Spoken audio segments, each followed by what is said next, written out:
Hello les amis, je vous retrouve pour une nouvelle vidéo sur les cartes à jouer Pokémon et je vais conclure ce petit week-end avec une analyse des deux ouvertures que vous avez pu découvrir sur ma chaîne. L'ouverture des trois boosters EB09 et l'ouverture d'un portfolio avec un booster EB09. Donc je vais faire une analyse dans cette vidéo, une analyse de stats et de rentabilité de cette ouverture, de ces ouvertures pour conclure ce petit week-end destiné à la nouvelle édition EB09 Star étincelante. Donc vous allez retrouver dans cette vidéo les stats des cartes, la valeur et surtout est-ce que c'était intéressant ou pas. Après bon, j'ai acheté très peu de boosters parce que je trouve que les prix Pokémon sont vraiment trop élevés.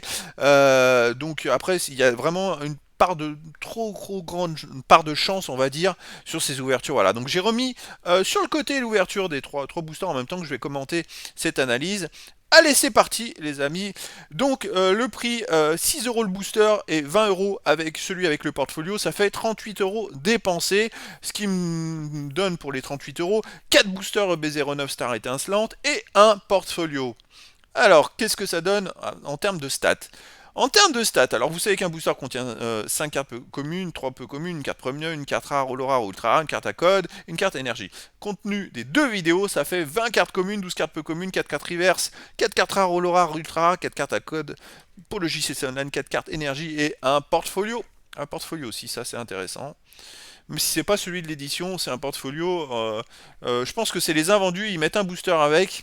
Il faut attendre peut-être un petit peu pour avoir celui de l'édition. Alors les stats les amis. Qu'est-ce que j'ai eu sur ces 4 boosters? J'ai eu 20 cartes communes et j'en ai eu 19 différentes. Ça c'est quand même à souligner. La valeur 40 centimes d'euros. Les cartes, forcément, c'est 2 centimes d'euros. Je me réfère au cours minimum qu'il y a sur Card Market. Je dis bien les prix minimum. Donc si vous voulez des vraies cotations, il faut vraiment tenir compte des prix qui se vendent ou les prix qu'il y a au minimum. Parce que sinon, si vous pouvez prendre n'importe quel prix, ce sera erroné. Moi, je me base sur ces prix minimum. Et donc c'est vrai que dans le temps, ça peut que monter. Voilà, tout simplement.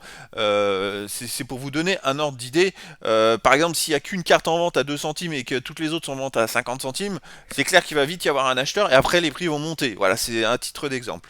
Donc j'ai eu 3 cartes communes reverse pour 14 centimes d'euros, 12 cartes peu communes, valeur 30 centimes, une carte rare 2 centimes, une carte rare holo rare 14 centimes, ça fait pas beaucoup, deux holographiques rares 20 centimes et une carte ultra rare 11 euros. Je vous en parlerai un peu plus loin dans l'écran suivant. 4 cartes pour le JCC Online 8 centimes, 4 cartes énergie 8 centimes, un portfolio 10 euros à peu près.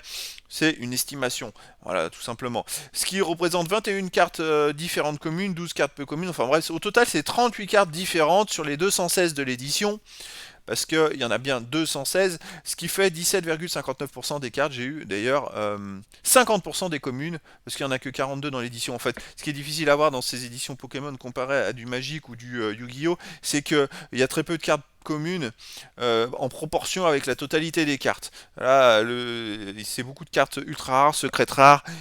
Donc c'est vrai que c'est des cartes que déjà que vous en avez une tous les 5-6 boosters, voire plus, et c'est difficile d'avoir toutes les cartes en fait. Mais c'est vrai qu'avec ces 4 boosters, j'ai eu 50% des cartes communes de l'édition et 26% des cartes peu communes de cette édition. Voilà.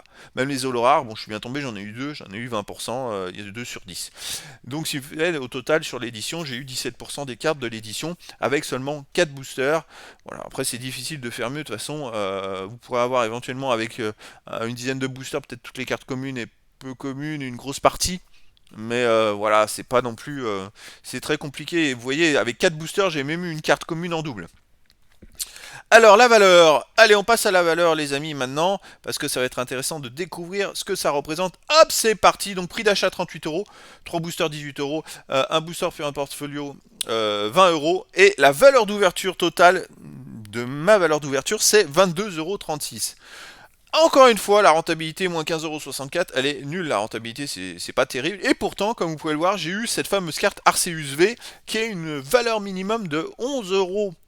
Il y a eu ça, il y a la valeur du portfolio, et en fait, ce qui après amène une si faible valeur, c'est tout simplement, les amis, parce que les autres cartes sont très peu cotées. C'est des cartes qui sont cotées à 2 centimes en moyenne, généralement. Donc c'est vrai que alors sur Card Market, ça descend très bas parce qu'il y a aussi des frais de port. Mais bon, les frais de port, si vous achetez 50 cartes à 2 centimes, ça vous fait les cartes à peut-être à 4-5 centimes. Voilà. Mais ce que je veux dire, c'est que moi, je me suis basé vraiment sur les prix à 2 centimes, pas sur les prix en supposant qu'il y a des frais de port. Voilà. Donc effectivement, ça changerait peut-être pas grand-chose, ça ferait peut-être une perte de 10 euros, on va dire. Donc maintenant, il ne reste plus qu'à attendre le temps, à que ça passe le temps pour que les cotations remontent. Après, cette carte ACUG à 11 euros, c'est le prix minimum, mais il y a très peu de ventes. Et ça, par contre, ça peut monter très très vite parce que il suffit qu'il y ait un ou deux vendeurs entre moins de 20 euros, mais que les acheteurs, il y en a qui les collectionnent et qui viennent récupérer cette carte. Après, elle va monter à plus de 20 euros. Donc, je dirais que j'ai eu la chance d'avoir cette carte et que c'est ce qui peut me permettre très rapidement d'arriver à la rentabilité grâce à cette fameuse carte.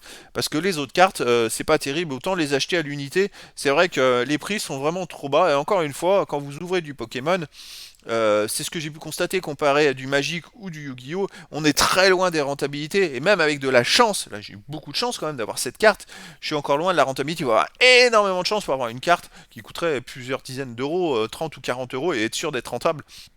Voilà, donc là, encore une fois, les produits Pokémon, je trouve, sont devenus trop chers, les amis, et les boosters devraient pas être plus chers que 3 ou 4 euros, comme ça peut être le cas sur Magic, tout simplement. Les boosters maintenant à 6 euros, ça devient aberrant. Et même si vous achetez une boîte de 36 boosters, j'ai fait récemment une analyse d'une ouverture et c'était pas forcément concluant.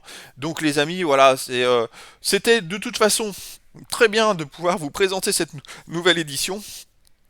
Comme j'ai pu le faire sur les dernières éditions, parce que ça permet de découvrir des nouvelles cartes, d'en parler aussi, parce que c'est toujours sympa de parler des autres jeux, de cartes à jouer, et le bilan et le constat est toujours là, le produit est trop cher pour ce qu'il y a à l'intérieur. Voilà les amis. Bah écoutez, je vais m'arrêter là, et puis je vous dis à très bientôt pour une nouvelle vidéo.